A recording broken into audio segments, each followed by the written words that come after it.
Ready start. महोदय, विश्व स्वास्थ्य संगठन का उद्देश्य है स्वस्थ विश्व। विश्व स्वास्थ्य संगठन सार्वजनिक स्वास्थ्य और चिकित्सा संबंधी अनुसंधान के मामलों में विभिन्न राष्ट्रों के बीच बढ़ते हुए सहयोग का प्रतीक है। हम कहते तो है कि संसार एक है, लेकिन इस विचार के पूरे आशय को बहुत कम लोग समझ पाते हैं। संसार की एकता का मतलब यह नहीं होता कि इस पृथ्वी के आधे लोग गरीब रहें और आधे मालदार, आधे स्वस्थ रहें और आधे बीमार। दुनिया के किसी भी हिस्से में यदि कोई महामारी या दूसरी कोई बीमारी फैलती है तो इसे वास्तव में सारी मानवता के लिए गंभीर खतरा और विज्ञान की उन्नति के लिए एक चुनौती समझा जाना चाहिए। अधिकांश बीमारियों का कारण गरीबी है। केवल आर्थिक विकास से ही एक ऐसे सामाजिक प्रशासन का जन्म हो सकता है जो रोगों पर विजय पाने के लिए विज्ञान को उपयोग करने में सक्षम हो।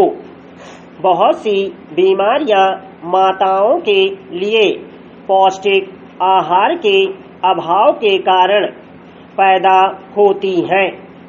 भारत में भोजन की समस्या केवल यह नहीं है कि हम अधिक अन्न पैदा करें, बल्कि यह भी कि हम पौष्टिक अन्न पैदा करें। हमारी सरकार जरूरतमंद लोगों और विशेषकर बच्चों और माताओं के लिए रोगों से रक्षा करने वाले खाद्य उपलब्ध कराने के कार्यक्रमों को सबसे अधिक महत्व देती है। आज जो लोग विकास संबंधी नियोजन में लगे हुए हैं वे स्वास्थ्य के लिए आवश्यक मदों पर धन लगाना नहीं भूल सकते, क्योंकि इससे ये दोनों ही बातें होती हैं। प्रथम खुशहाली, जो कि सारे विकास का अंतिम लक्ष्य है, और दूसरे इससे अधिक बल और कुशलता प्राप्त होती है, जो कि सबके लिए उचित जीवन स्तर प्राप्त करने की दृष्टि से मानवीय साधनों के अनिवार्य गुण हैं। दूसरों पर अधिक निर्भरता और अल्प आयु, ये दोनों ही चीजें आर्थिक प्रगति की दुश्मन हैं। यह अनुमान लगाया गया है कि एक पीढ़ी के जीवन काल में ही एशिया के कुछ देशों में उनकी कम से कम 32% कुल उत्पादन क्षमता जनता की अल्प आयु में मृत्यु के कारण नष्ट हो जाती है। स्वास्थ्य, शिक्षा, मनचाहा रोजगार हर बच्चे का अधिकार है, किंतु धूप और हवा, पानी और खाने में से उसका कितना हिस्सा है, यह उसके माँ बाप की आर्थिक स्थिति के कारण सीमित हो जाता है। हम यह समझते हैं कि इस अन्याय को समाप्त करना सरकार का कर्तव्य हो जाता है। महोदय, सब बच्चे एक सी नैसर्गिक देन लेकर पैदा नहीं होते, किंतु हर सरकार के लिए यह आवश्यक है कि वह हर बच्चे को अपनी कार्य क्षमता को पूरा विकास करने का अवसर दे। विश्व स्वास्थ्य संगठन के संविधान के सिद्धांतों में मुझे यह एक बात विशेष रूप से मूल्यवान लगी। इसमें कहा गया है, बच्चे के स्वस्थ विकास का बुनियादी महत्व है पूर्णतः परिवर्तनशील वातावरण में मधुर जीवन व्यतीत करने की क्षमता इस प्रकार के लिए अनिवार्य है।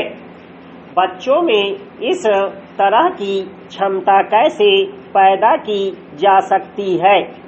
वास्तव में बहुत महत्वपूर्ण काम तो बच्चे को अपने व्यक्तित्व के तंग दायरे से निकालकर समुदाय के हित की सोचने और केवल वर्तमान के बारे में न सोचकर आगे आने वाली दुनिया के बारे में सोचने के लिए तैयार करना है। हर एक जीवित प्राणी के लिए आदर उत्पन्न करना आवश्यक है। इसका अर्थ उस हर वस्तु का आदर करना है जिससे स्वास्थ्य और जीवन चलता है। इसका अर्थ वायु, जल और पृथ्वी जैसे जीवनोपयोगी तत्वों का भी आदर करना है। जिस तेजी से दुनिया की आबादी बढ़ रही है, जिस तेजी से उद्योग धंधे बढ़ते जा रहे हैं और जिस तेजी से शहर फैलते जा रहे हैं, उसको देखते हुए तेजी से बदलते हुए वातावरण के कारण और भी जरूरी हो गया है कि बच्चे के सर्वांगीण विकास के लिए तथा उसे सही मूल्यों की समझ देने के लिए सब संभव उपाय किए जाएं।